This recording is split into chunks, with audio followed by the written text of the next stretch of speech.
दोस्तों नमस्कार। दोस्तों ये देखिए मेरे प्यारे प्यारे बच्चों को, इनको आज मैंने फ़िश दी है। फ़िश राइस तो दिया ही था मैंने इनको, लेकिन मैंने आज फ़िश डाली है।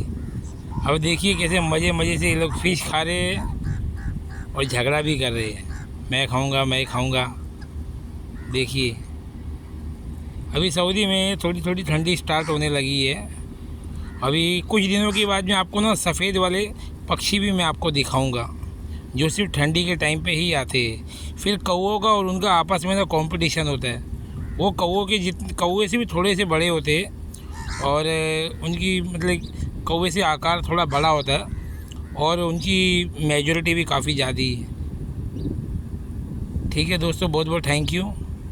और इसी तरह आप लोग भी कोशिश करना कि पक्षियों को थोड़ा सा पानी और घर का बचा हुआ फूड जो आप कचरे में फेंकने वाले हो उनको वहाँ नहीं फेंकना है, उनको किसी भी कोई साफ़ सुथरी जगह पे रख देना है पानी के साथ, ताकि जो भी पक्षी खाए आपको, आपके परिवार को ब्लेसिंग्स दे और आपके रुके हुए काम पूरे हो जाए।